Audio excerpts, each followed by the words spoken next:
March Madness is upon us, and couple that with the NBA season is going on, actually going to the playoffs. A better way to bet on those games and games in other sports like the Premier League and everything else, or even Major League Soccer, than betus.com, where you can get 125% of the sign-up bonus, which is up to $2,500 by using the promo code TKT for the Klown Times. So what are these other perks here? You can bet on the go. You can bet anytime, anywhere on your mobile device. You get fast pass, or you get paid immediately every single time. And last but not least, you can you could do live betting where you can bet during the game, getting the early and the best lines. Again, use my promo code TKT for the Klown Times to get up to 125% of the sign-up bonus, which is up to $2,500. So again, not to sound like a book record, but go to betus.com where the game begins. NBA playoffs started this weekend, obviously the second round. And these series, man, if the game ones yesterday were any indication, the conference semifinal round is going to be fire. Like it started out with Milwaukee beating Boston, which took me by surprise the way they beat them. They beat them by double digits, dude, in the Garden. And here I was thinking that Boston, and again, this is early. I have Boston in 7, and I was thinking by that because the Bucks do not have Chris Middleton. But man, the physicality. And the other thing is, I tend to forget that Milwaukee is the world champs for a reason, right? They're defending world champs for a reason. So Boston got a taste of that. They got a reminder that they're not playing Brooklyn anymore. Mm-hmm. They're playing a defensive team that is long and tough. Yeah. And so I'm stoked. I'm stoked for this series still. I still have Boston at 7, but and also Memphis and Golden State.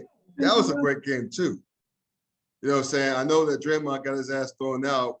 We'll talk about that momentarily when he said he accidentally pulled onto his jersey and didn't think it was worth throwing out.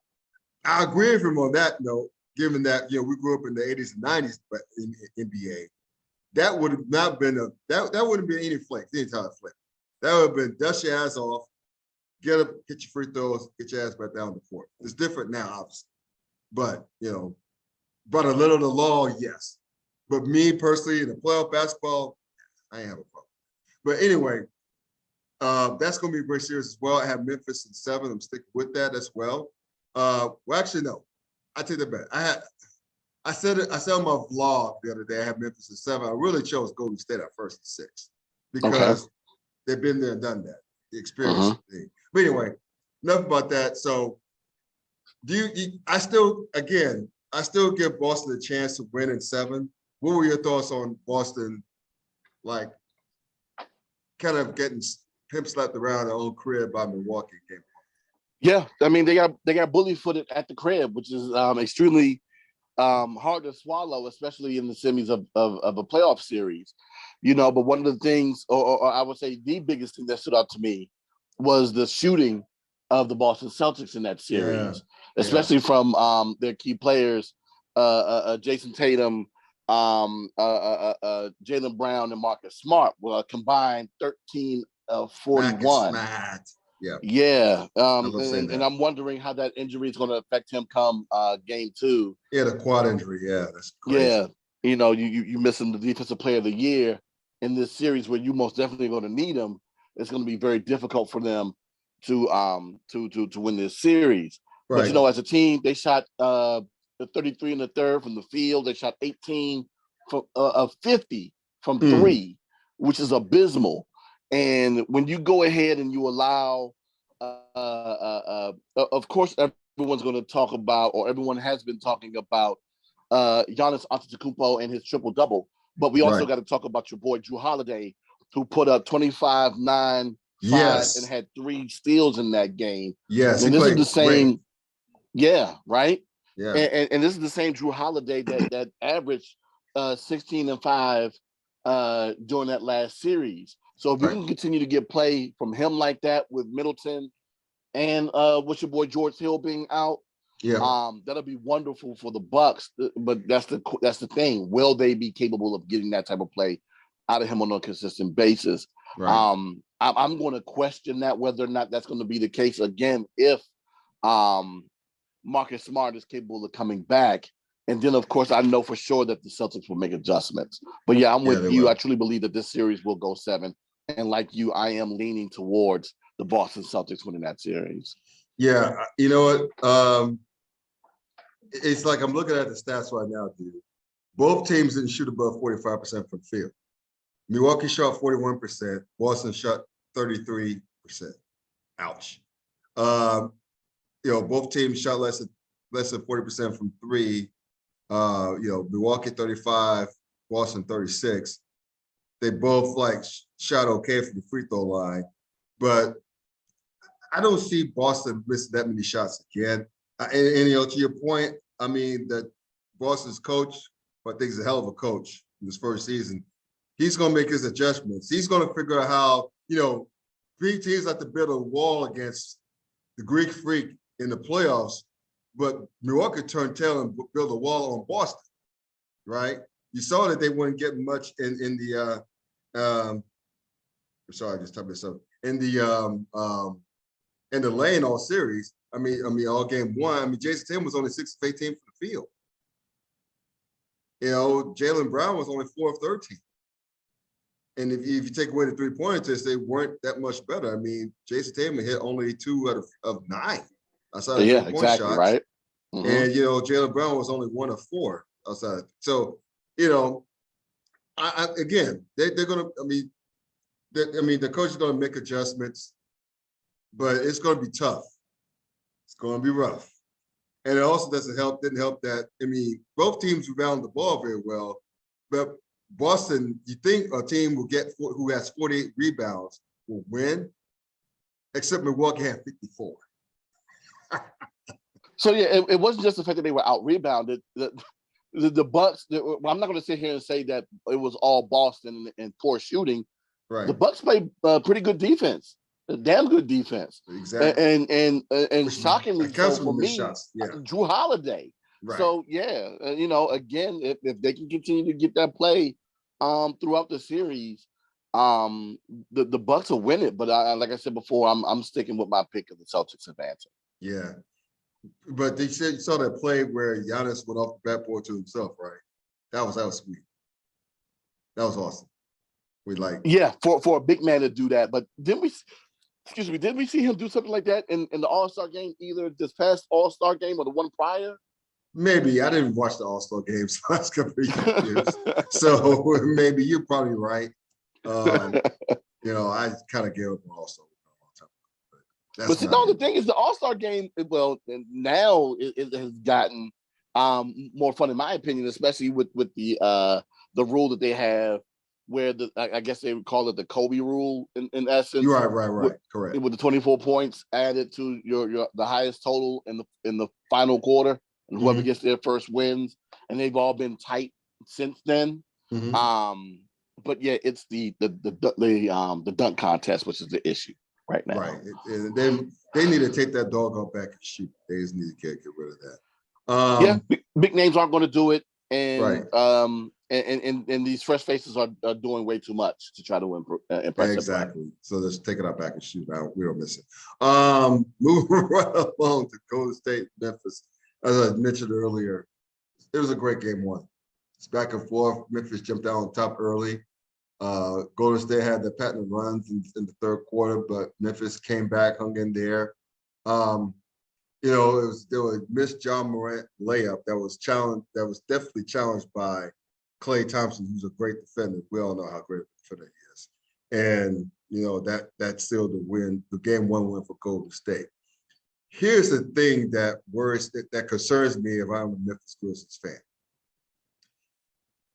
Their heart and soul, Draymond Green got kicked out of the game for Golden State, which from a foul that me personally, I'm an 80s and 90s guy in NBA. I grew up in the 80s and 90s, so with NBA.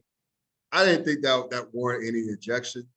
That to me is an old school playoff foul. Just dust your ass off, get to the line, hit your free throws, get back down the court. And if you want to do the same retaliation, fine. They're going to hit free throws. You know, people there weren't any easy layers back in the 80s, 90s. No. You got your ass gets pushed into the front row, if not the ground. Yeah. And most of the time people didn't fight. They just got up slowly, dust themselves off, hit free throws, and moved on. That's just the way it was. I mean, that's like that in playground basketball. You don't dunk. If you try to go for a dunk, you're going to get pushed out of the air. And it may start a fight or two, but usually it doesn't, especially if that's not your home turf, your neighborhood turf. You never do that.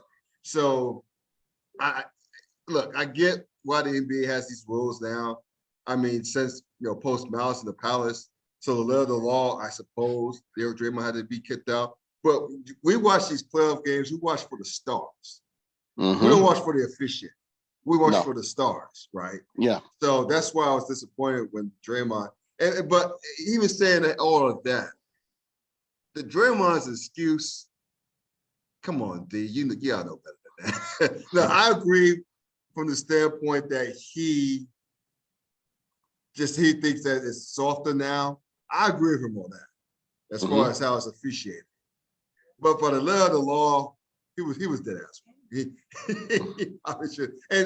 one thing he did say was correct, with that maybe it was like he was losing to his reputation. Well, yeah. That's exactly what it was. I mean, if you saw him in his motion, it wasn't like he cocked back in his swing, which is I'm believing that's the letter of the law with the windup. There was none, And then, of course, the people were saying that, he swiped at his face, but you only see the swipe if you slow it down, because I didn't see it in real time. Right. And you could also see that he was attempting to hold him up when he realized that he had knocked him off balance and was about to hit the floor. Yeah, right? But, it's just like the average little kid. If you have a bad child that has a reputation of being bad and he's always messing up, every little thing from that moment on is going to get him in trouble because of his reputation. Same thing with Draymond. And it's unfortunate, but, he has to understand that now he cannot be a detriment to this team by making, because I don't even consider it to be a stupid foul. It was just a play that went awry. But he can't do anything crazy now. So hopefully he keeps that in mind throughout the entire series. But hopefully that doesn't hinder him from being who he is as a defender. Yeah, and also, if you peep the stats right quick, we talked about the stats last time, but peep this. Like, if again, as I said, if you're Memphis Grizzlies fan, you're disappointed only because of Draymond. But Seth Curry had an uncharacteristically cold game. He was 8 of 20 from the field. Klay Thompson was only 3 of 10 from 3. They both missed free throws down the stretch. Hell, Klay missed 2 free throws. When was the last time we seen Klay Thompson miss 2 free throws? Yet they couldn't close. Memphis can close the deal. That's why I'm wrong with Golden State. They've been there, done that. Memphis still thinks that they can get away with the athleticism, and they tend to forget Golden State's not as nearly as dumb as Minnesota.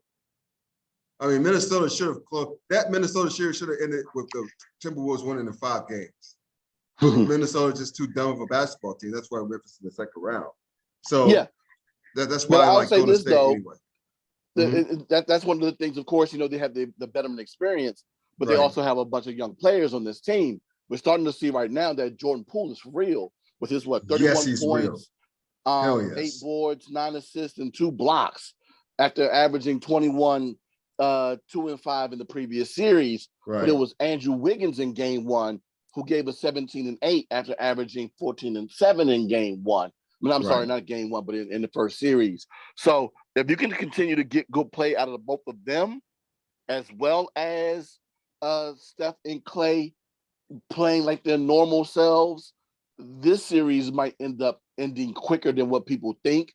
But yeah, if they continue to play around with the Memphis Grizzlies, this might be a long series because this is a talented team. Very talented. They're very talented. And they're dogs. I like the fact that Memphis is full of dogs. John Moran had a great game. He showed up. But, I mean, again, You got to capitalize, and they'll learn this. Memphis will learn this. Yeah. And if you're in the playoffs, if you got an experienced team down, you got to put them out.